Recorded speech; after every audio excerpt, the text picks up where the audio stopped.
Hello guys, a little bit of a break, but we should be good. We should be good. The lobby has loaded. Reborn is a wonderful client and everything's underway and ready to start. Let's get straight into it. Let's get straight into it. The draft has started. High Council of Wizards and Priests up against Black Sheep. Mischief is their real name. No IX Mike here. They've got Ush, Justin, Sunbi, and Jubei is tagged up as Kiko there. Jonathan has been called Dota Master to me by the admin. Not entirely sure who he is, but over on the Dire, Clairvoyance, Fogged, Bleak, Mason, and Demon. Their debut under this roster, and I really cannot wait to see how they play up against this. I was kind of hoping for IX Mike to be here and have the old chat banter between him and Demon, but we're not going to have that. I'm not alone tonight. My co-caster Scant is here to take us through the draft as well. And you've had a pretty long night casting with Cap earlier for the MLG Worlds and now over to ESL New York qualifiers.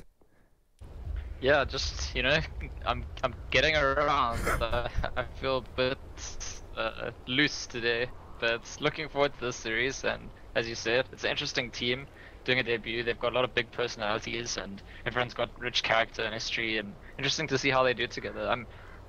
I wondered, Black Sheep are taking really long with this. It's Leshrac, right? Yeah. I mean, Leshrac and Lina, those two heroes have been banned in pretty much every game I've cast today. I think Lina got through once and then it won. Surprise, surprise. But yeah, it will be the first big task after the Leshrac is banned out. And what's still in the pool? The Bounty Hunter is out. Gyro. Still got Gyrocopter. That's a pretty big one. Yeah, I think the first sort of 3 picks, maybe 4, in this patch, and especially as we're coming to the end of this patch's lifetime, have become pretty stale, pretty undynamic. You know, Tusk, Earthshaker, Clockwork, Gyro, Leshrac, Bounty, Lina. Occasionally we see, you know, a Rubik in the first phase, something along those lines, but it's all pretty generic when it comes to the first couple of picks, and then people round it out a little bit later on. Like Gyro, Clockwork here really wouldn't be too surprising for me. I don't think you pick up a Rubik this early on if your opponent doesn't have Earthshaker or something like that, but it's going to be pretty standard. The one novelty we've seen, especially in the last week or two, and the further we get away from TI, is that there's teams more and more prioritizing first phase picks for Anti-Mage and Phantom Lancer. And usually then the draft is actually more centered around, I guess, a more traditional approach to, like, you have this farming carry and just get them their farm and then you win. Whereas the 6.84 meta overall is, the carries haven't been doing that. It's more like the carry works for the team. They get some early farm and then they go fight. But yeah, very, very recently, especially if you've watched all these matches between DC and Cloud9, there's been a lot of early anti-mages and Phantom Lancers in this game. Since Black Sheep already have Gyrocopter, I doubt they'd go for either of those heroes, but wouldn't be that surprised to see the High Council of Wizards and Priests picking up one of those early on. I guess Naga is still in there as well. So, a pretty high prioritized pick, Naga Siren, set up for the Gyro cooldown to play disruptive across the lanes as well. But Lion is your second pick here from Mischief, and that's a relatively interesting one for me. You know, he's obviously a pretty damn good support against the Tusk. You've got the Earth Spike for when people try to snowball in. You've also got that pretty hefty nuke from the Finger of Death once you reach level 6, but he is XP and somewhat gold reliant as a support. So it's hard playing him as that 5 role running around placing observer wards and things like that. There was a time when Lion was the premier support pick, not too long ago, but hasn't really had that status recently. Some people say it's part of the changes when they introduced the break mechanic and Hex doesn't disable all sorts of passives anymore. I'm not sure it is only that. I feel like there's probably more to the story. I think Lion's still a very solid hero, but it's not like automatically presumed support pick. There's loads of games where Lion isn't picked or banned. I don't know if you have any thoughts about, you know, the change in popularity of the hero. Is it just about Hex? Is it more to do with the meta? 10 seconds remaining. I'm not sure. I think in 6.83, you know, you had a lot more time to play that sort of AUI style, where maybe the first 6 or 7 minutes you don't have a lane, you're stacking, you're pulling, you're zoning out a little bit with the Lion. But then from like 7 to 15 minutes, you do have a period where you're, you know, roaming a little bit, but you're given a lane. You're given a lane to get that XP, to get the gold, to get your blink after the Tranquils, and then you become like a 4th core. You know, you get that one key item like an Earthshaker does nowadays, but it's difficult to, you know, pass up a hero like Winter Wyvern that's banned out here, like Darkseer. Even the Shadow Shaman has seen a little more popularity than Lion, it feels, of recent, just because you've got that pushing power to add in. Ether Shock is a great nuke early on. You've got the Shackles, the Hex. 10 seconds Maybe you don't have the remaining. sustain from something like Mana Drain. But you still get the job done. 5 You can seconds still zone people out remaining. with that Ether Shock. Level 1, what is it? It's a ton of damage level 1. It's like 90, 110, Reserve something time. along those lines. Pretty short cooldown, decent mana cost. But Serpent Wards, if you can just run yourself up to a lane, you group up and push as 3 or 4. You don't need the full 5-man brute force towards towers. What Radiant is? Sorry to team change the pick. subject, but what is? Well, not really. What is Clairvoyance up to here? Starts the draft. Okay, fairly versatile, solid heroes. The fact that you have both Doxy and Tusk is probably support. Banning out Storm and Bloodseeker. To be honest, I sort of expected him to ban some offlaners, because there's a really small pool of top tier offlaners, and Earthshake was banned, and they already had the Tusk and the Darkseer, and you kind of think that they'd ban the Clockwork and, you know, force 10 Black Sheep seconds into remaining. drafting one of the less standard offlane heroes, but they've left it in 5 almost like an seconds invitation. remaining. Fine, have Clockwork and Gyrocopter, and also the fact that they've banned the Storm and the Bloodseeker in Reserve particular. time. Like, are those two bans something that say to you, we're lining up for a certain pick that gets countered by those two heroes? I think Bloodseeker has kind of become one of those heroes that's very annoying to deal with. And especially when you've picked a Darkseer, he can 1v1 the Darkseer. He doesn't need any support whatsoever. So I like the Bloodseeker ban out. Just the Dire fact team you pick. are automatically giving your Darkseer, you know, a 60% better chance of actually sitting in lane and getting the XP and gold he desires. The Shadow Fiend, the Storm Spirit, I'm not too sure. It's, you know, less of a directed ban against your own team, more of a sort of general ban out, saying, you know, Storm is this great hero. He can then jump onto the Darkseer and maybe even the Tusk once he gets his Orchid up. And he's also pretty good Radiant side.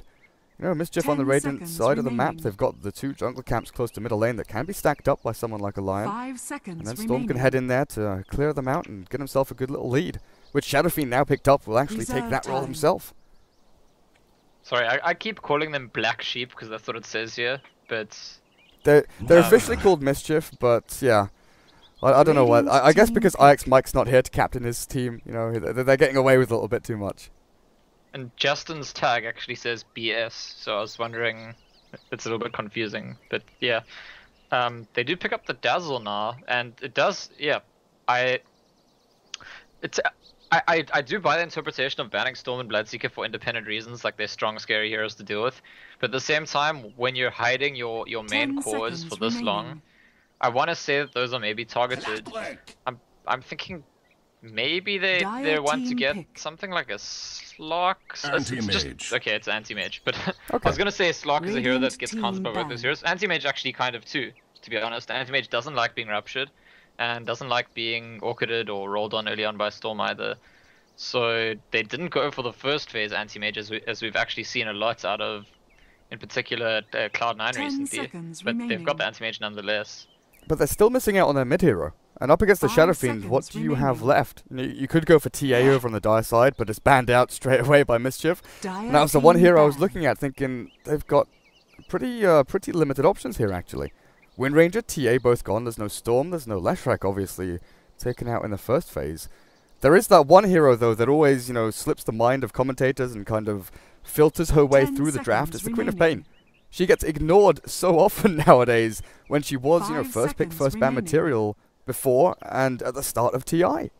What has happened Yeah. to this hero to mean that she's Reserve just time. left? She's the dregs at the bottom of the barrel, where maybe now High Council will think, yeah, we've got Queen of Pain still left in the pool. And do you think it's one of those things where it's always that failsafe? You can fall back on Queen of Pain if you Radiant really need to. team pick. Yeah, I think that's exactly right. And Queen of Pain has gone down in popularity. Part of me is just tempted to say that she had such a huge spike in popularity for such a long time that it was just inevitable that unless the hero is like truly overpowered, she would drop off after a while. I mean, a lot of the heroes we talk about as being popular now, like the Tusk or the Darkseer or the Gyrocopter or Queen the of Pain was techies. actually rising in popularity 10 before them. seconds remaining. She stayed at the top of the metagame for a very long time. 5 seconds And I think remaining. people just got used to playing against the hero, and the strength of any hero to some extent I think is Reserve time. reduced by enemy teams being familiar with it. Yeah, I guess so. Now, Mischief 10 here, they've got their off seconds laner, their remaining. mid, their safe lane, they've got their 3 cores pretty much set in stone. 5 And seconds I really want to see remaining. this Lion over in that 4 role, but with a Wisp picked up. Dire team Wisp, pick. Gyro. That's going to work pretty nicely here. They can. We saw the power of this the other night in the defense, where they had a Wisp Tiny, you know, the age-old combo. But against an anti-mage, if you can apply enough pressure early on, and then you get these relocate ganks over and over again onto the AM, you can actually limit his, you know, area of farming quite significantly. You can push hard in with the Clockwork, with the Gyro very early on once they hit level 6, and the Wisp just buffs up your power immensely. And Queen of Pain, pretty much the standard 5th pick up there. Clairvoyance is going to be taking that, while Mason on the anti-mage. And his return to Dota. People have been waiting. People have been waiting a pretty long time. And something worth pointing out, obviously, is pretty sure all of these players have been playing in FPL. So, you know, maybe the Storm and Bloodseeker ban, it's kind of from FPL. They're like, oh, he plays Storm, he plays Bloodseeker. You know, you've always got to take this into account as well. The in-house leagues do play, they do play a large part when it comes to competitive play. They play a role in shaping the meta game, and it's unfortunate because, well, people don't get to watch all of those games, and the data doesn't get tracked on Dota or anything like that. So harder to analyze, but I definitely agree. Pubs even probably affect the meta game here. But I agree with you, the in-house leagues in a more direct sense can do that.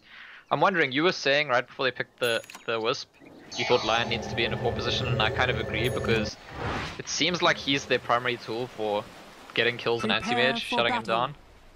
And now that they have the Wisp, it doesn't seem that likely that Lion's going to be given that kind of space. So I'm a little bit worried. If anti-mage gets a decent start to this game, what's the plan to handle him? I'm not sure. I want to come back to the bans though. The Enchantress ban right at the end. It's pretty much what we were saying. You know, no one picks Enchantress, right? No, almost nobody picks it anymore. It's got to be one of those things where maybe Enchantress off lane, throw it up there, go the Slasher's way, and you know, against AM plus the Tusk, they want to get their hits in, and Enchantress with the Untouchable is pretty difficult to handle. The TP's out. Fogged, going to watch out for Clockwork, who cannot get his Observer down because Mason is now taking that place as well. 30 seconds to battle. But the Wisp and Lion, I'm still unsure about this. I'm still unsure. I mean, they look very comfortable to me if the Lion does get an early dagger. And they've got answers for everything. They've got a good way to take control of the map. They've got just a generally kind of fearsome lineup. But Demon. The 2 Ion Shells means pretty much the Radiant cannot contest this top rune. So Dire are going to get both bounties here. AM with the top and Queen of Pain with the bot one. Yeah, that's a pretty good start for them, but sometimes we exaggerate it a bit too much. It could amount to nothing. We'll see. In a few minutes' time, we might be saying, oh, both bounty runes. You could see how they got a lead in the lane stage, or maybe we won't be talking about it at all. I'm interested to see this mid matchup. I think most people these days would say that Shadow Fiend's favored in this matchup. Used to be the case that Queen of Pain could really bully Shadow Fiend and kill him early on. Shadow Fiends don't seem that afraid of Queen of Pains in my experience these days, and there's a Wisp helping Archer at the start, so I think SF should get the better of it. Yeah, ever since people started going like level 1 Rays at the sort of halfway through 6.83 to get the initial last hits and get your faster bottle, which obviously this Shadow Fiend went for the circlet, couple of branches, pool tangos, went for a pretty quick bottle rush, no Wraith Band there. You can bully this Queen of Pain out because whenever she wants to blink forward or get the Shadow Strike and a few right clicks in, you can always trade very efficiently. You can right click back, and you can get a decent amount of damage with the razors down. Now Sunbi at bottom lane, oh god, he's trapped with the Iron Shell here. Earthspike's going to catch the 2 heroes at this bot lane, but the Lion not going to survive through it.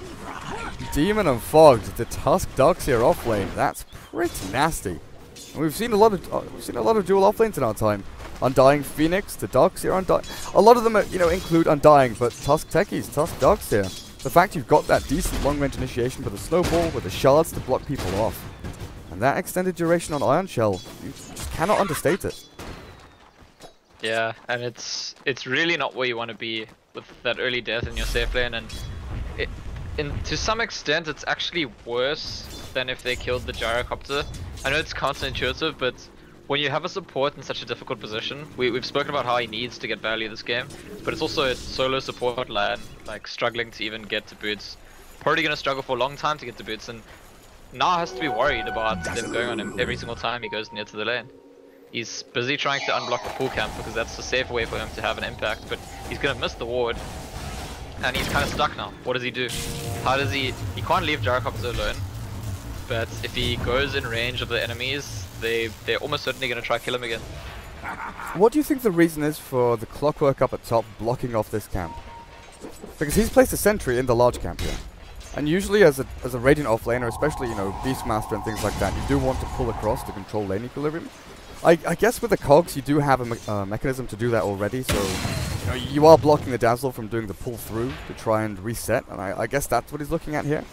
But he still hasn't been able to place that Observer Ward down, and Bleak has done a great job controlling top rune spot, and with the double bottle that Shadow Fiend and Wisp are running, they haven't had a rune yet really. They went down to get bottom one, but they've been controlled by the Dire pretty nicely. Maybe part of the concern of that pool camp is also just that it could be stacked, and Anti-Mage could go back and farm it later. I'm not too sure, to be honest. It's quite unorthodox. The creep cutting here, Demon and Fog. How do you stop this? Because if it's a Darkseer on his own, you go in with the Earth Spike, the Rocket Barrage, and you think, right, we've got him. We get a kill here, or at the very least we force him back. But Demon has a regen rune bottle. The Darkseer is pretty happy here, just to spam Ion Shell, regen himself back up, and now Gyro Line, they're farming under the tower. It's not the ideal situation, but up at top, Jonathan. Lion's gonna die again. Oh god, is he being dived? Oh, the shards block them out.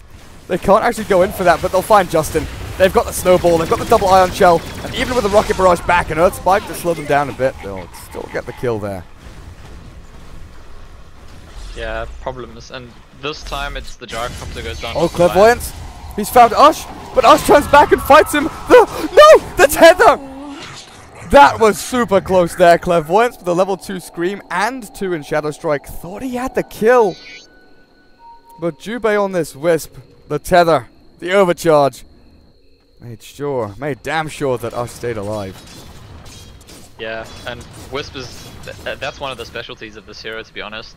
It's almost like the hero hasn't been that saturated in the metagame recently, so maybe you don't anticipate that kind of play. I don't know if I even hold it against Clairvoyance, even if he did anticipate. I mean, it was very close. It was very, very close. These double bottles paying off dividends here. Comes back into the lane, both refilled up. Top lane, the Clockwork in a bit of trouble. Is that one more hit? Oh, he's got the stick charges. Mason, you're gonna get this kill, but you're gonna have to pay with a little bit of life there. Salve up after this tower hit. Should be okay. Meanwhile, down at bottom though, 2 deaths as Demon and Fog finding kills left and right. The Gyro and the Lion both dropping. Yeah, and the game is starting really well for, well, I want to say, what are they called? The High Council of Wizards and Priests, is that their name? Yep, that's the name. It's a difficult name. I'm like, the game's starting well for HCoW&P, not really catchy. HCoW&P. HCoW&P? Yep. That's how I read it when I first saw the abbreviation. With the HCoW&P. Sounds a bit like Kai-P. Just call them honestly, just call them High Council. It's the easiest way.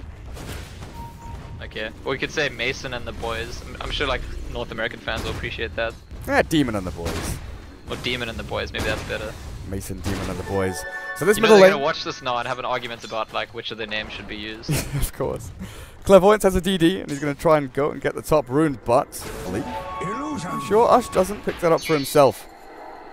All these lanes are going pretty well for the Dire so far though. You know, 1 to 5. And take a look at where rotation.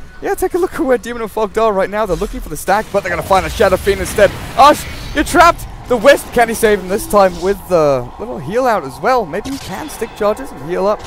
Ush turns back with a single raise, getting a bit of damage down onto Demon and Fog. The orbs are there as well, and Sunbi. Let's Spy, get there ready. 1 raise and 1 hit will find the kill. And a little incursion into the jungle to try and find the stack. That's all they wanted. That's all they wanted, but what they get in return is a death on Demon. Ush is still going to be able to pick up this little neutral cap stack. Fogged. Level 3 shards. How many can he steal? The Dark Trolls, they see him. He gets a couple there. Actually, 100 gold, not too bad. But I don't think we want to try and snowball every down. piece of success that the Radiant side have gotten so far this game is down to the Wisp. Like, both times, that's what it is. Wisp saves, Shadow Fiend turns things around, and if not for that, yeah, the game looks really, really bad for them. So credit to the Wisp where credit is due. Mason has been silently farming up a top lane though. There's very little the Clockwork can do to disrupt this. He has hit level 6, so we'll be looking for the rotation soon. I wonder, does he go for a third bottle on his team here, or just buy the Tranquil Boots up? Because we have been seeing a little bit of deviation in... yeah, there's a Tranquil. It's pretty standard, so Tranquil's probably into the Blade Mail next.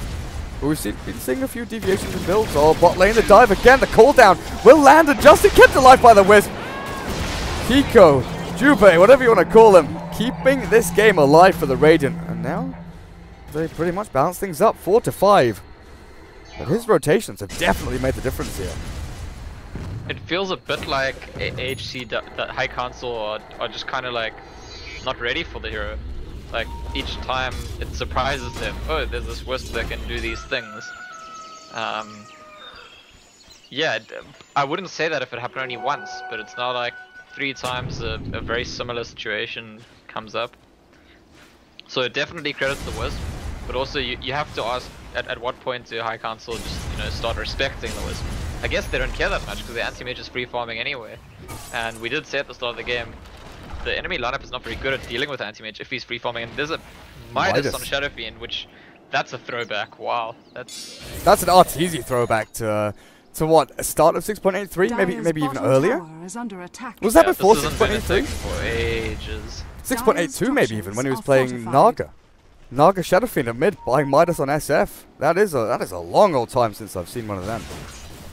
No, I've heard people say that if you buy Yules, you farm just as quickly. And so it doesn't really make sense to go for the Midas. But Ash is a very strong player, and I trust that he's thought about it and figured out, it is an efficient way to build himself in this game.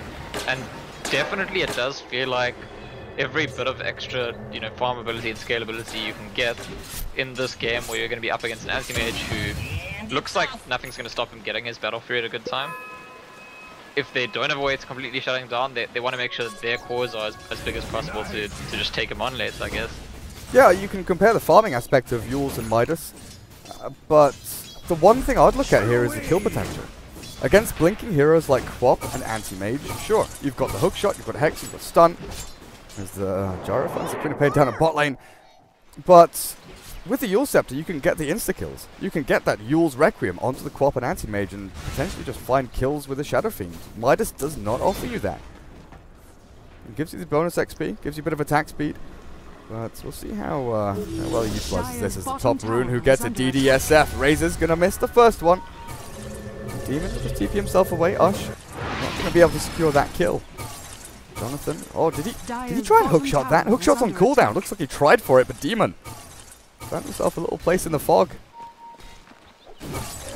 Well, the kill scores kind of equalized, and the gold graph, the XP graph kind of equalized. But we do have to keep going back to that anti-mage who is being allowed to free farm, and there isn't a very natural way to deal with him in the enemy team unless the lion gets, well, until the lion gets to his blink dagger, I would say. But since the Gyro died, the first 2 times, he's got himself a couple of kills. They've taken the tier 1 down to bot even because of the rotations and deaths from the Darkseer and Tusk. So the Gyro isn't far behind the AM, and Shadow Fiend with the Midas now is actually building himself up pretty damn well. 5,500 net worth.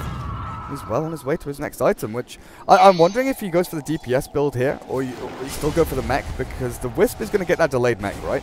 If he does decide to go that route. He's going for the urn with the brown boots. And you don't have anyone else really that can go into it. We've seen a couple of times the Greaves build on Clockwork with Arcanes and Mech, but here you just want that hard initiator. Jump in with a Blade Mail, make sure they can't really counter-initiate into you. Shadow Fiend though, I'm kind of wanting to see here like an S&Y BKB build. He's picked up the Ogre Club, so maybe that's where he's heading. Maybe even BKB Blink actually. The Blink into the hookshot cogs could be really damn good with the Requiem. Yeah, it's tricky. I like the directly scaling into a more carry type Shadow Fiend, but at the same time I feel like they do want a mech, because if they acknowledge that they're not going to be able to shut down the anti-mage directly, they're going to want to be able to group up and pressure before he can, be split pushing null map. I mean, it's neither here nor there whether mech is actually always the best item for doing that though, especially since the change where mech has a longer cooldown. Middle tower is So under it's attack. possible that rushing a BKB, for example, or an SNY could achieve a similar purpose. And actually they're all rotating to the top lane, and they're going to do that right now. They're going to try and pressure an objective and do it in the lane with anti-mages, so force him to run away.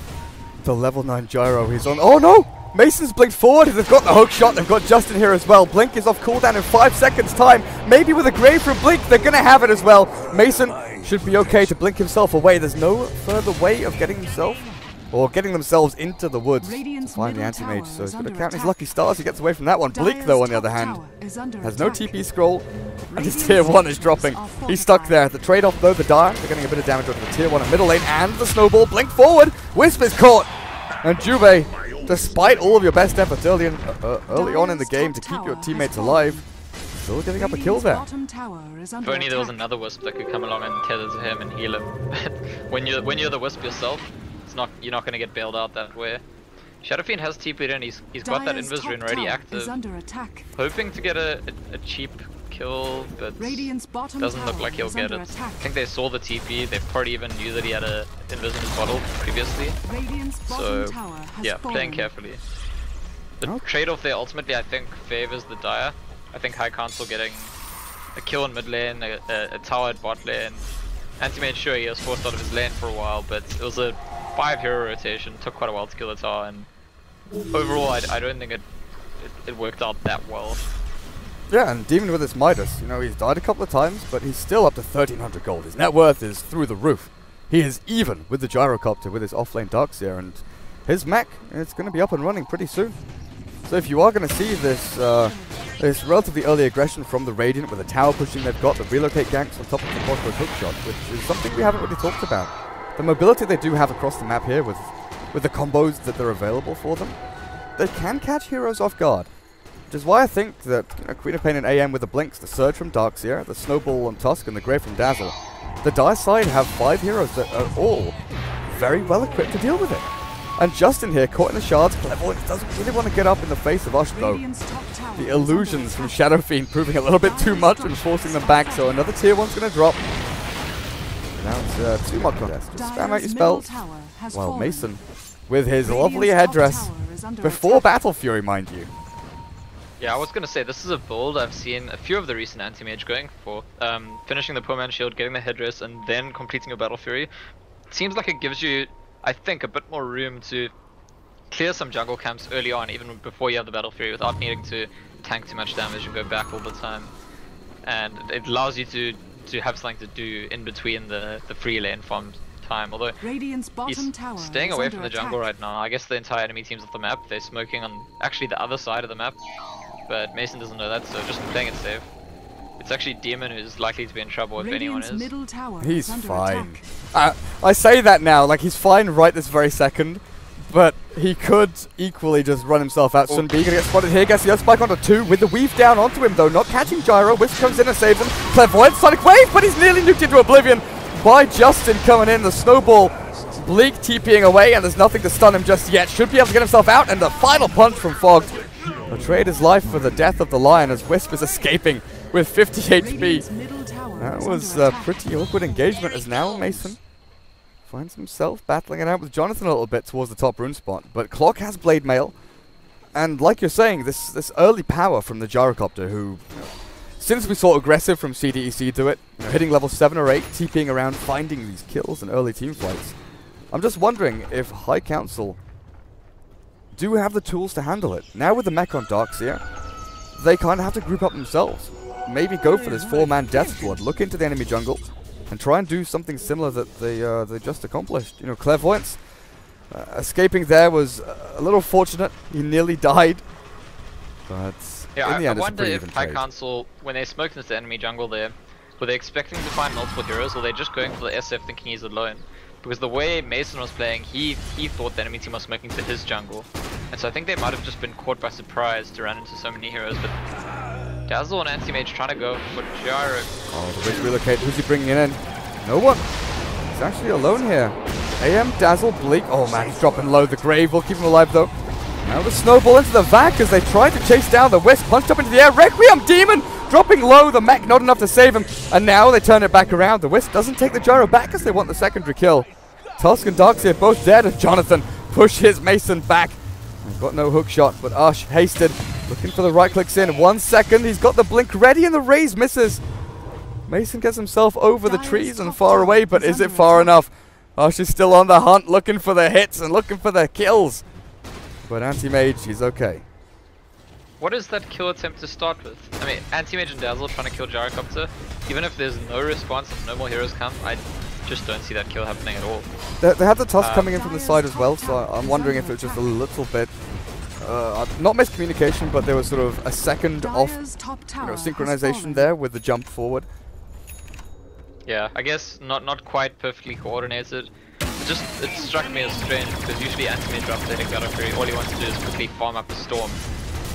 It's pretty rare to see, as you hit Battle Fury, now let's gank someone. I mean, the person was right there, but I'd expect that the average Anti-Mage player is probably going to say, no, leave me alone, like, don't come gank here, I'm busy farming. Yeah, maybe it's that deterrent. Yeah. Maybe it's that sort of, we've got 3 guys sitting in our jungle ready to push you back out of AM flame. Just assert their dominance a little bit up there. But the Radiant, they're having none of it. Justin wants to push towards the tier 2. The issue is that in order to assert their dominance, they need to actually be dominant. I wouldn't say they're dominant at all at the moment. I think the Radiants are dominant, and I think actually what HCoW&P will need is just to buy time for Anti-Mage. That's their best game plan to win this game at the moment is use the other heroes to kind of stall things out. Not necessarily take fights or win them, just like keep the enemy team busy all the time. And if Anti-Mage does get free time while the enemy team's distracted for long enough, yes, then he can have a massive impact. Well, they did get something done while Roshan was being taken. The tier 1 up at top, AM, has enough for his Vlad as well, fully done. And also scouting out the Ancient stack there, disrupting it a little bit as well. Radiant's Demon top runs tower himself is across. under attack. So they are forced back into their third of the map. The Dire can't really head themselves across the river. Usher's pushing out these lanes, and after BKB, picking up that Yasha. And I'm not sure if he goes Manta style here, or just goes for the S&Y, because tanking yourself up against things like Sonic Wave, against that Weave even, having HP against the minus armor is pretty nice. And also a bit worried about Clairvoyance at this point. His farm is falling a bit behind. He is going into that Aghanim Scepter that might help him farm a bit more. But Darkseer is really only adding utility, and Anti-Mage, as farmed as he gets, if he has to face off against, if he says a 6-slotted AM against a 6-slotted Gyro and SF, and he's got to kind of like out-carry them on his own, it's not going to work in fights, and he's just going to be forced into that like permanent split push till the end of time style of Dota. I think he kind of does need that help to come out from the Queen of Pain. She needs to, either the Demon has to do some serious carrying, or Queen of Pain needs to catch up a bit and start having a bigger impact.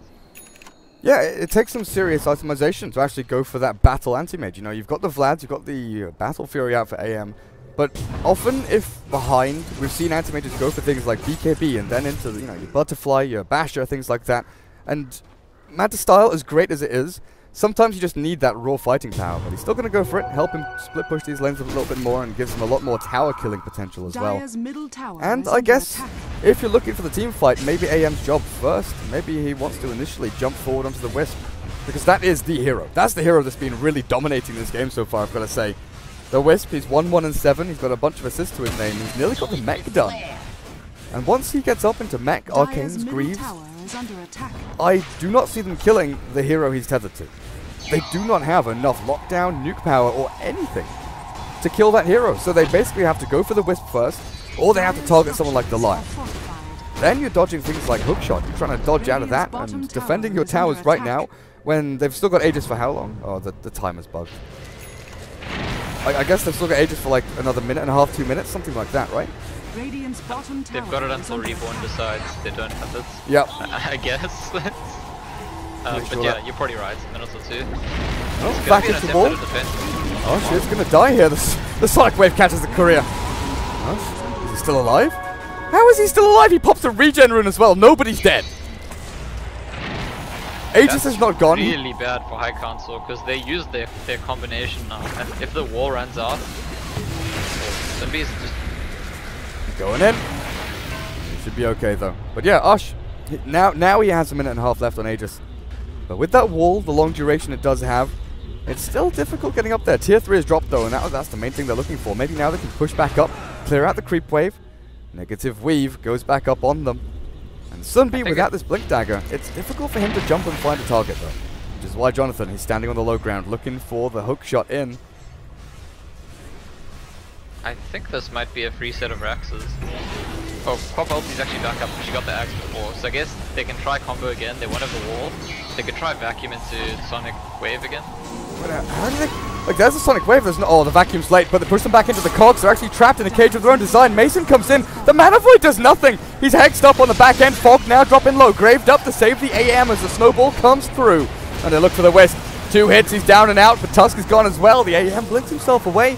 And the Radiant just turn and fight Jonathan. He's surviving through it all with his stick charges, and racks are falling. The only price they pay so far is the Wisp's life. There's no Sonic Wave, and there's no way Clairvoyance is really defending this. So melee racks drops. There's no creep wave in there. They can't really take the ranged one. And at this point, you've got the objective. 23 minutes in, you've got 1 racks already. And then you've got farm to take. You've got bot lane, top lane to farm. You've got your own jungle. You've got enemy jungle that you can pretty much walk into with impunity, and anti-mage begs the question, where does he go? Yeah, it's a tough one. We spoke a lot about how they don't have a way to shut down the anti-mage directly, but indirectly deal with the anti-mage very easily just by take objectives too quickly before he's ready. And at this point, even if he got ready, there's the prior problem we spoke about, that there's a Shadow Fiend and a Gyrocop to deal with. So even if his farm is like a bit ahead of both of theirs, it's probably not enough for them to fight. Yeah, let's take a look at that net worth graph as well. Initial laning phase, the first 10 minutes or so. Pretty good there for High Council. I mean, the first 5 minutes, obviously, they gain that lead, and then they start slipping a little bit, but it's still okay. And then they get that one big hit, where the fight at top kicks off. The Radiant start taking control of jungles, of map. Is under attack. And now they find themselves with a 7,500 net worth lead experience. Not such a big difference. The fact that Demon has that Midas, obviously, he's got himself a pretty good run. He's got his Blink Dagger now as well, an Anti-Mage. That's where he goes. That's where he hides to farm. Get into the Ancients, maybe try and jump into the enemy jungle. Oh, Demon. He's seen it.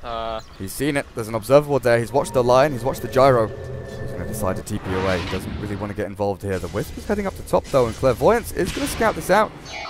Not sure if Jubei wants to try and relocate away, because the Weave will give them vision. Bleak. There's a Shadow Fiend there as well. I don't think that's really where you want to initiate.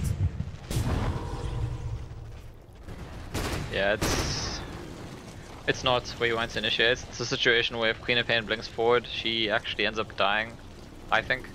So intelligence not to blink forward. Under attack. And now the honestly, if Mischief tried to go for more axes sometime soon, I almost feel like you need a big mana void with that vacuum combo. But then, like, how do you drain their mana first, though? Tower is under attack. Because that's a tough one. Yeah, exactly. If the Radiant are like this unbreakable wall, with Gyro, you know, his mana pool's decent. He doesn't really spam out spells. The Shadow Fiend, he raises a couple of times to clear the creep wave, but he's got Bottle. They've got the Wisp, I think, is again the key factor here. The mana void is always being negated by the Wisp regen back onto the hero that needs it. So there is no big target for the Anti-Mage to actually go onto, and when Sunbeam has just picked up a Blink Dagger, sure, it's on the courier. It's going to take a while to get in here, so they don't have that instant jump forward to hit into the Darkseer or someone like that. Justin is still on the front lines. Demon looking for the Blink vacuum into the wall as well, but Ush with the Requiem, BKB'd up, and Demon obliterated there by the Shadow Fiend. He gets punched up into the air. Mason is on the back end, though. He finds a kill finally. But will he lose his life for his blinks away as the Rocket Barrage rips him a new one now? The Grave out from Bleak. Justin flag cannon. Left, right, center. Bleak dropping low as well. 4 dead there as the Gyro completely crushed them. Sure, the Shadow Fiend line and Clock died, but they're just going to come back. Take this tier 3. Clockwork didn't need to die, I think. I think he might have even been able to kill Anti-Mage. And then right at the end, Anti-Mage was very low, and he just ultied the Clock to kill him. The Clock had used most of his mana. Okay, let's come back in. And the Wisp has got Tether in 2 seconds time, but he needs a target to go on, and that's why Justin is sticking around. There's the Tether back. Mason's got a blink forward. He's not going to use it just yet, though. Even with the TP, there we go. Take, what, 4 hits or something here onto the Wisp. The blink. There's the vacuum. Get that sneaky little orb of light at long last. But again, they've lost to tier 3. And Raise Drax in the meantime, while they're fighting a bottom lane, they cannot push out this middle. So what I wanted to say, I noticed Clock could have killed Anti-Mage, and then I looked at his skill build. And I gotta tell you, this is something that I specifically researched when we were compiling that stats document for International. Clockworks don't do this. This is just like, this is completely unheard of for Clockwork to max Cog before either of the other 2 skills. It's never the skill that gets maxed first. Well, it wasn't maxed first, but it's never the skill that's maxed anything but the 3rd. So I wonder if you have any ideas about, you know, why does he especially want to have a high level Cog in this game? Jonathan, I think they're okay here. Fog has the Glimmer Cape, and oh, he doesn't have a TP. Jonathan's found the hook shot, and now Fog. There's really no escape from this, actually. I do not know why you'd go 4 in Cogs over the Battery Assault, especially against heroes, you know, Dazzle, AM, Quap, who, like Darkseer even as well, who have some difficulties. It's not impossible to cast your spells between the Battery Assault hits, but it's annoying. You're not going to have that perfect efficiency where it's like, right, I'm here, I'm hit, I'm going to jump. I'm going to blink away, I'm going to grave myself, I'm going to try and TP. But maybe it's just the extra duration, you know, the extra burn is decent. Also, on the 4th level you get 1 extra attack, right? They take 3 attacks instead of 2. Yeah. So I guess it's like, in some way it's actually more disable, or like longer keeping them still, which is relevant against some of them. It's not relevant against the 2 cores though, because they're going to be blinking out of your cog anyway. They're not going to be attacking it. Yeah, I'm really definitely peculiar. I mean, the Dire, they've got a bunch of melee heroes. Their mana pools aren't great. So maybe we're looking at this the wrong way, and it is just about that mana health drain of 200 once it hits level 4. Because 200 out of, you know, Darkseer's pretty mana intensive skill set is a good chunk. Dazzle even. You know, he wants to get off all of his spells multiple times in a team fight, and Tusk is pretty poor as well. And when you add in that Glimmer Cape, it's not too great. But the Clockwork has mainly been using it as this sort of zoning tool. He's been walking forward, placing cogs, allowing the Gyro and Shadow Fiend just to stand and hit the towers.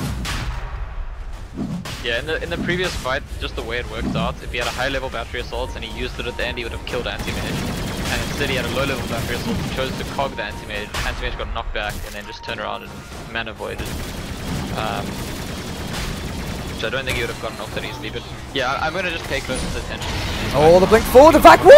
They've got the Sonic Wave as well, but the Requiem rips them all a new one. 2 dead already. Lion and West the only ones to fall. Justin loses the Aegis, are still standing his ground, but finally dies to Fog as he snowballs in. Justin will find the counter kill there, and Bleak's heal. Shadow Wave not going to be enough.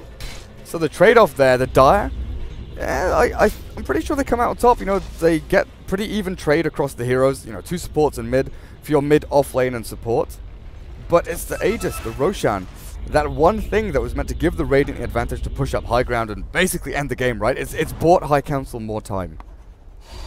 Yeah, and also the fact that the Radiants are supposed to be ahead. They're supposed to be winning. They're meant to be succeeding in these fights. So anything that looks kind of even is definitely a loss for them. And in that close quarters environment, the Wisp couldn't really, you know, play his mischievous little role.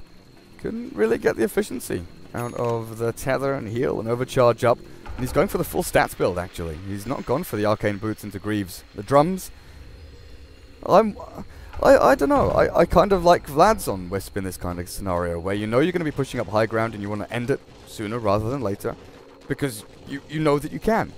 Drums, what are your thoughts between Drums and Vlad's here? I think I probably agree with you that Vlad's is good. I think the one factor against Vlad's is that both of the cores already have lifesteal. So you still, it would stack, but there's less of a return. Okay, makes sense. I mean, Vlad's, you know, the extra damage, the armor is good, but I kind of like the attack move speed you get from that active from Drums as well. It's one of those items that's seen a little resurgence in usage, because during 6.83 we saw almost none of it. You know, SNY completely took its place pretty much. But heroes like Gyrocopter coming back to the forefront. Drums picked up a fair amount. And Ring of Aquila, you know, the small incremental kind of build up when you know that you need an item now. Bracer, Robe of the Magi, and yeah, a decent cost on the recipe. It isn't that much to just throw an item like that. Now, Jonathan the Clockwork, Aghanim's isn't far away, and Clairvoyance, like ships in the night, they kind of just pass each other as it turns to daytime. Interestingly, though, Mischief are pushing up middle lane, where they've already taken the racks, but they get the creep wave in. That's the big thing. Creep wave is in the base, and they're going to look to take down the melee racks towards middle lane with Satanic done for Gyro. The BKB for the Darks here, actually. Doesn't want to get nuked down by that Requiem, which has pretty much crushed him in every single team fight so far. Fogged on the side. Shards, no snowball just yet. Melee racks is gone. And Anti-Mage is still down at bot lane. Demon's already dead. He pops his BKB and gets the vacuum wall.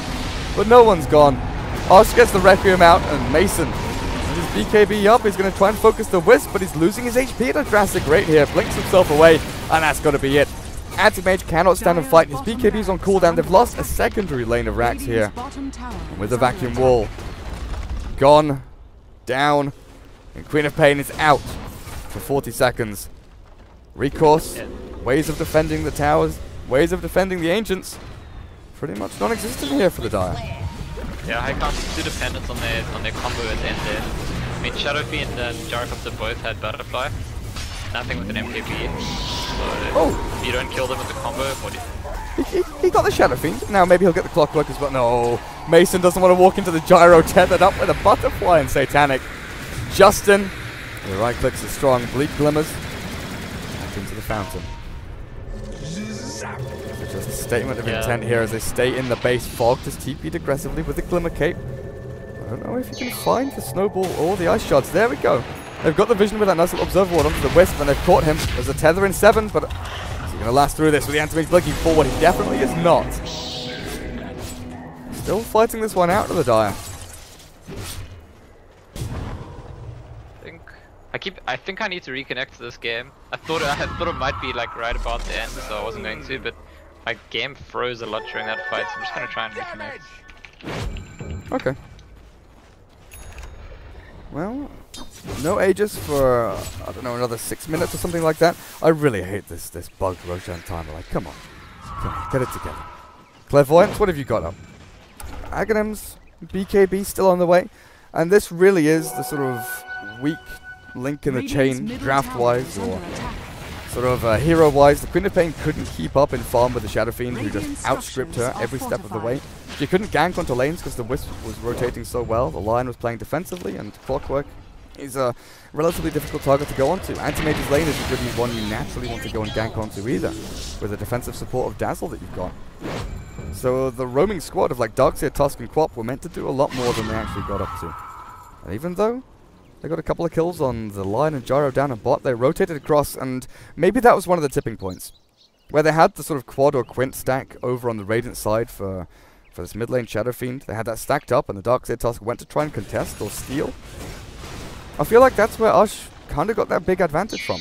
A couple of kills, then he got a stack, and then all of a sudden he was sitting at like 6k net worth, while the Queen of Pain was, what, 3.5 or 4. That sudden burst of gold really helped out the SF. Ush, 8-3-9 with Butterfly Manta BKB. Someone just picked up a Monkey King bar as well. Is that the AM? Yeah, that was the AM. Vacuum. Gyro's caught with the snowball forward, but Justin, he's got Satanic. He's got a cooldown. I don't think there's any real way you're going to be able to finish him off here. The wall is down, but Clairvoyance is dying. Justin, Satanic has worn off, and Mason, he is actually ripping him apart here with a Mana Void. They've killed off the Wisp. Lion, Spike's going to catch 2 there, but Mason's on the hunt, looking for Justin. Can blink forward, the buyback from the Wisp, though. Looking to keep him alive. The Gyro still standing strong, but Ush is alone up atop. Demon has a Surge and has a Vacuum. Tries to get him on the high ground, but doesn't quite make it. Oh, Ush BKB Requiem.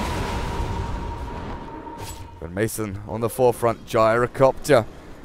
Can you turn and fight this one? Ush really wants to. The Grave keeps Clairvoyance alive, and Dire have held. They've kept their tier 3 alive. They found kill after kill after kill, and that's Wisp dead twice in a row. Now Justin, this Monkey King bar from the Anti-Mage really has paid out dividends. Justin's getting body blocked here. They just want Fog to come in with a snowball, with the shards, with anything. But I don't know if Mason can do it. The snowball's coming. Is it gonna land with the shards? They'll catch him. They've killed off the gyro. He tries to turn Satanic up, but the snow punch from Fogged. Mason on a beyond godlike streak. They've lost 2 lanes of racks. They defend their third. But how the hell did they do that?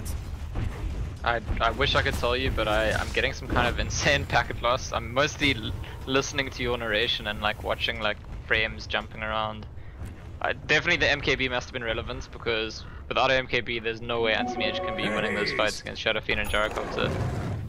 Oh yeah, AM pretty much single-handedly crossed them all. Like, oh, okay, the wall was well placed, there's a vacuum, was great, it split up the fight. The Shadow Fiend had to go west, the Gyro had to go like southeast, the Wisp got mana voided and taken out, brought back to try and save the Gyrocopter by relocating in. So it was all very disjointed from the Radiant, but they're still very strong. That was the perfect set of circumstances for High Council. And I find it difficult to believe that something like that's going to happen again, unless they find it towards the Roche pit, because Roshan's respawning soon. And maybe that's where they can find another fight. You know, this Clockwork Aghanims. It's great and all once you buy it, once you get it finished, but he's struggling now. Queen of Pain had her BKB come up as well. So that's another defining factor. The fact she had her magic immunity, she was able to actually stand and fight a little bit more. Anti-Mage has no deaths, right? So, you know, if he's able to kill people and they haven't been able to kill him yet, that says at least something. Like maybe they need to find a way to kill him. It's Mason. Mason Totem Man. And now he's got his I am trying BOTs. to restart my Dota so that I can have all of my packets. I wonder what Mason goes for next. You know, Vlad's obviously he can sell. He's got his BOTs up and running now. But after MKB, there's 2 natural MKB carriers, and yeah, Gyro's going for an MKB of his own, so I don't think Butterfly's the way to sell your Vlads for. Maybe a heart? Maybe I guess Abyssal Blade would be the best option here. Like, looking at it. The way you can play aggressively with the defensive heroes you have, the Dazzle, Darkseer, the Tusk, there's ways of saving the AM. So you just look for ways for the Anti-Mage to carry and out-carry the Shadow Fiend and Gyrocopter. Jump them, stun them, keep them on lockdown. Actually bring the fight your way, because there are 2 Satanics now. If you can keep the Gyro and or Shadow Fiend held in place while their Satanic is active and basically make them waste it, you've negated that pretty hefty costly item. With your Abyssal Blade on his Anti-Mage, and you know, we were mentioning during the draft, and especially during the first 15 minutes or so, this AM, he is their lone carry. This is a 4 protect 1 strat. There are 2 big old cores over on the Radiant in the SF and Gyro. They've got the offlane Clockwork that can do a lot. The Darkseer obviously is a decent late game hero with his vacuum wall, but without Aghanim Scepter, doesn't have that really strong ultimate. He's got the Blink and Greaves. Now Gem to try and limit the Radiant's vision, but Roshan once again goes the way of Ush. 2 lives. 3 if you count the Satanic, and he regens himself back up. Yeah, it's Radiant's top even more important than what we said earlier on, that Lion tries to catch Anti-Mage.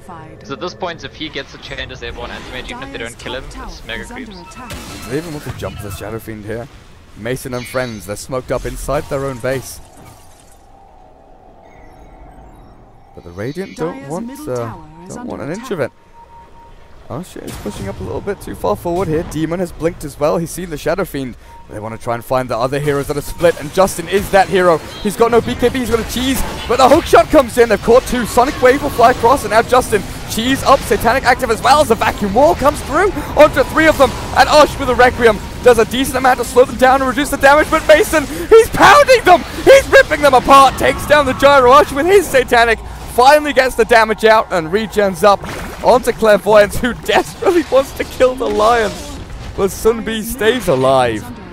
2 for 1 exchange, and that really sticks it to them. The Radiant, they can't push back up into this. The Darkseer wall is down for 70 seconds. Maybe that's a glimmer of hope here.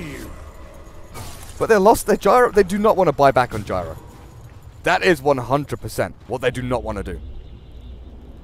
Yeah. The only thing I'll say is that Anti-Mage is pretty much maxed. He can, you know, replace an item hero there. But even the Vlad's, which is the cheapest item, seems to be performing an important role. Like, okay, Dazzle's bought a Vlad, so AM will probably sell his, get something else. But then that will be the last improvement, whereas because there's a Gyrocopter and a Shadow Fiend on the other side, there's still substantial improvement in terms of their carry part that we can be seeing. Whereas, what's the backup for Anti-Mage? Like, is there a new item that's going to have significant impact in the side for the Queen of Pain, or probably more likely the Darkseer, to be honest? Start buying rapiers. Just buy rapiers and anti-mage. Then die and drop them. Give them to your quap. Start stacking up clairvoyance because, like, he is so far behind. Honestly, 12. He's 4,000 behind the Darkseer, and we've seen Queen of Pains, you know, rack up a bunch of items. Go for the BKB Aghanims, then Hex, Refresher, or even the AC MKB Daedalus build. You kind of need in this situation, I feel, to go for the DPS build. Oh, Mason, Hexed and stunned. They got enough with Finger of Death. They do. He's got buyback available, but that's a 12-0 AM, giving 1,000 gold over to Ush. That's a 2k gold swing. 2,000 gold swing from one hero. Yep, the biggest kill of the game by far. But you look at the net worth graph. graph. Do they just force the buyback and then pull out, or will they try and kill him again? Certainly, if they do kill him again, the game's over.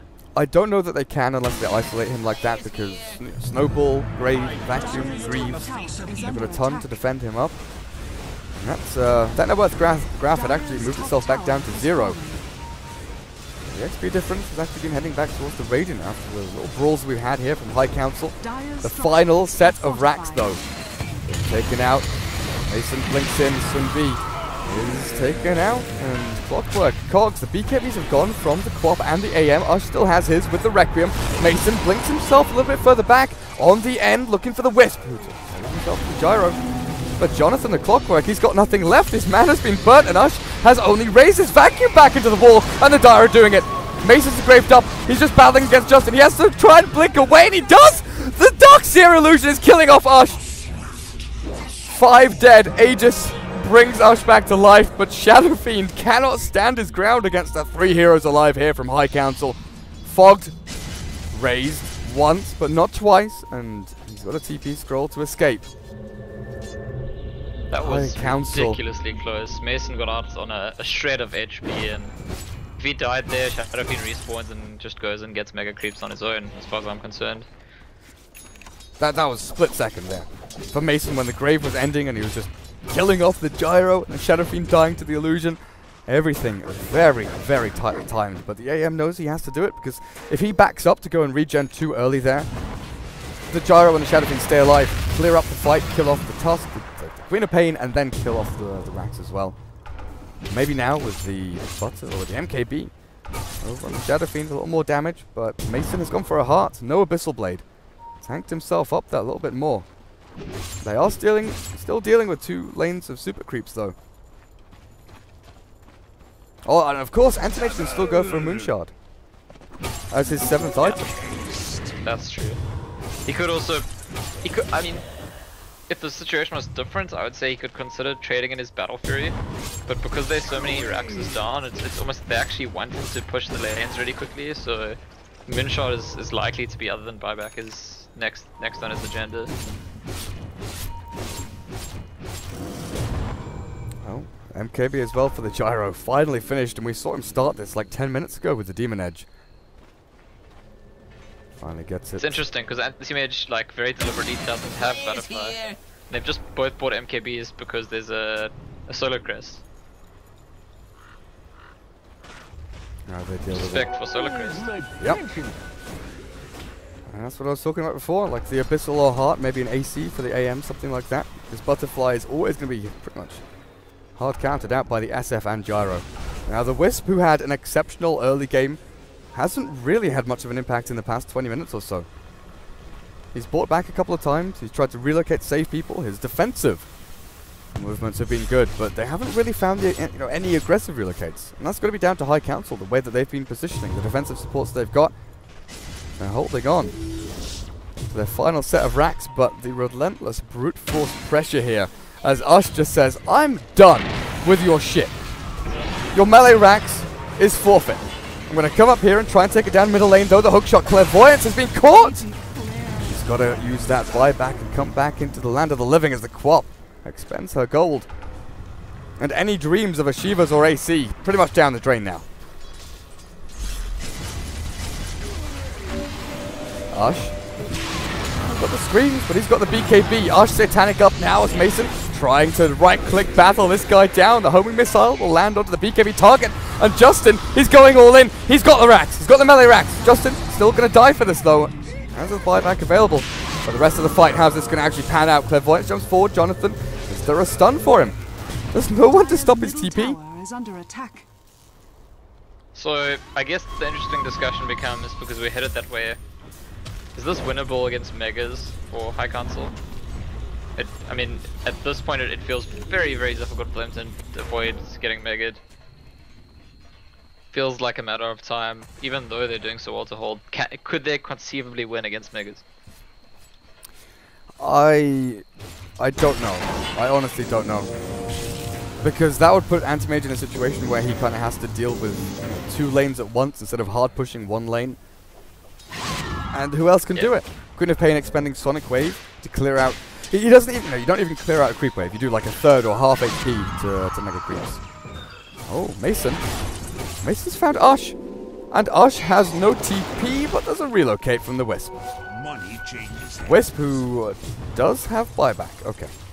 So even if they kill off the Wisp, there's still a route back for him. Yeah, no, Ush has bits of travel as well. Wisp actually just gets out fine. Well, Ush went across the other side and was staring down Darkseid and Quap for a while, but he's looking okay. they'd love Really to is starting to stand out to me, Queen of Pain's lack of farm. If Yeah. she had like a Hex or something here, like she poses such a bigger threat to the enemy cores. They'd love to have a kill on Anti-Mage right now. The fact that his buyback is still on cooldown for 1 minute and 20 seconds. He's got the gold for it. I don't think the Radiant can actually push up too hard to find the kill. What did the Roshan timer just say? I missed it. Is it 1.5 minutes? I didn't see it because I'm just losing frames all the time, sorry. I'm not seeing a lot of what's happening. Well, I'll try to scout it out. I think it was like 1.5 minutes. So both teams definitely going to be focusing on like, oh, Clairvoyance, no, the hook shot. Glimmer Cape's out, but they've got the gem. Vacuum! Into the wall! They've obliterated 3 of them already pretty much as they do get stuck in this cooldown though. Mason looking for the fight. The Wisp is going to get himself a little bit further back here. Demon has expended every single one of his skills and abilities. Ush hexed now as he's tethered up, tried to be saved by Jubei. But Anti-Mage, he's got his number. Demon's graved. AM going to try and blink out the flag cannon damage from Justin. Too much out. And you've only got buyback available on that Tusk. It's forced. And now it's Magus. Really, that's at the end of the day, the Anti-Mage is just not enough on his own. Well, they've got the punch onto Justin. And the damage output here is pretty damn good. Satanic is back up though, and Mason! When's his buyback come up? 6 seconds time, but GG's already called. Good effort by High Council. They lasted a good 25 minutes more than I really thought they could. But Ush, that Shadow Fiend performance, man. 12, 4, and 12 with the Midas. Hotkeys XD. I was calling this. Yep. Yeah, I think if he had just a little bit more backup in terms of an actual core, not necessarily even a different hero, just if the Queen of Pain was a bit more farmed, or if it was a different hero, we could have actually seen Mason and the High Council pulling this back, but Anti-Mage just didn't feel like enough all on its lonesome after they got to such a far behind position.